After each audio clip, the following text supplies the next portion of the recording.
సంచలనం సృష్టించిన ముంబై నటి కాదంబరి జత్వాని అంశం ప్రభుత్వ పెద్దలకు చుట్టుకుంది.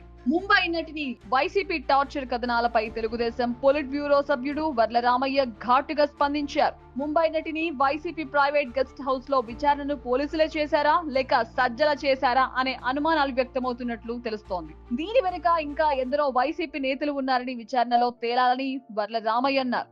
ఈ కేసుకు సంబంధించి ప్రభుత్వం ముగ్గురు ఐపీఎస్ అధికారులపై ఇంటెలిజెన్స్ మాజీ చీఫ్ ఆంజనేయులు, విజయవాడ మాజీ సిపి క్రాంతిరాణ టాటా, ఐపీఎస్ అధికారి విశాల్ గున్నిపై సస్పెన్షన్ వేటు వేస్తూ ఉత్తర్వులు జారీ చేసింది. ఇప్పటికే ఈ కేసులో ఇద్దరిని డీజీపీ సస్పెండ్ చేశారు. మరోపక్క ముంబై నటిని విజయవాడ తీసుకొచ్చాక ఖచ్చితంగా సజ్జల ఆమె వద్దకు వెళ్లి ఉంటారనే సందేహాలు కూడా వ్యక్తం చేశారు వర్ల రామయ్య. ఆ నటిని మానసికంగా ఇంకో రకంగా హింసించేందుకు సజ్జల వేసిన హనీ ట్రాప్ అని వర్ల విమర్శించారు. మరోపక్క గత వైసీపీ హయాంలో అధికారులు పాలన పక్కన పెట్టి హనీమూన్ యాత్రలనే గడిపారని ఆరోపణలున్నాయి. అప్పటి ప్రతిపక్షంగా ఉన్న నాయకులు గొంతెత్తారు. ఇప్పటి వరకు ఈ కేసులో ఓసారి విజయవాడ వెళ్లొచ్చిన కాదంబరి ఇటీవల మరోసారి ఇబ్రహీంపట్నం పోలీస్ స్టేషన్ కు వచ్చి ఫిర్యాదు చేశారు. తనపై తప్పుడు కేసులు పెట్టి వేధించారని వైసీపీ నేత విద్యాసాగర్ తో పాటు ఐపీసీ అధికారులు సీతారామాంజనేయులు, క్రాంతిరాణ అలాగే విశాల్ గున్నిపై చర్యలు తీసుకోవాలని ఫిర్యాదులో పేర్కొన్నారు. ఏకంగా ఐపీఎస్ అధికారులపైనే తీవ్ర స్థాయిలో ఆరోపణలు రావడంతో పూర్తి స్థాయి విచారణకు ఆదేశించిన డీజీపీ ద్వారకా తిరుమలరావు ముగ్గురు ఐపీఎస్ ల పైన కూడా వేటు వేశారు.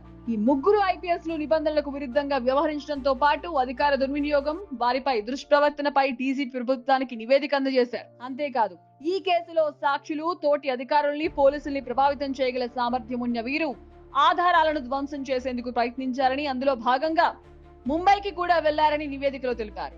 డీజీపీ నివేదికను పరిగణలోకి తీసుకున్న సిఎస్ నీరబ్ కుమార్ ప్రసాద్ ముగ్గురు ఐపీఎస్ అధికారుల్ని సస్పెండ్ చేస్తూ వేరువేరుగా ఉత్తర్వులు జారీ చేశారు. ప్రభుత్వ అనుమతి లేకుండా హెడ్ క్వార్టర్స్ విడిచి వెళ్లొద్దని ముగ్గురిని కూడా ఆదేశించారు. అసలు నటి కాదంబరి జత్వాని ఏం చెప్తుంది? ఎప్పుడో జరిగిన ఇష్యూపై ఇంత రాదాంతం ఎందుకు చేస్తున్నారనేది అందరిలోనూ మెదులుతున్న ప్రశ్న. దీంతో పాటు అప్పటి సీఎం జగన్ హయాంలో వైసీపీ పెద్దలతో పాటు కొందరు ఐపీఎస్ అధికారులు చేసిన అరాచకాలు ఒక్కొక్కటిగా వెలుగు చూస్తున్నాయి. అయితే ఇక్కడ ఒక చిన్న ట్విస్ట్ ఏర్పడింది.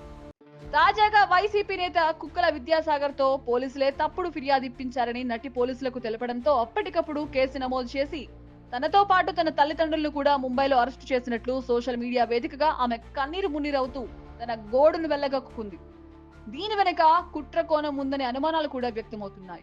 నటిని గతంలో అరెస్టు చేసిన కేసులో దర్యాప్తు అధికారి సత్యనారాయణను ఇప్పటికే సస్పెండ్ చేసిన అధికారులు ఆమె ఫిర్యాదు మేరకు వైసీపీ నేత కుక్కల విద్యాసాగర్ తో పాటు మరికొందరు నిందితులుగా పేర్కొని పలు సెక్షన్ల కింద కేసు నమోదు చేశారు. నటి కాదంబరి జత్వానిపై అప్పటి వైసీపీకి చెందిన కీలక నేతలు, ఉన్నతాధికారులు పెట్టిన చిత్రహింసలు ఇలా ఒక్కొక్కటిగా బయటకు రావడంతో ఎంతవరకు కేసు దర్యాప్తు వేగంగా సాగుతుందనేది చర్చనీయాంశంగా మారింది.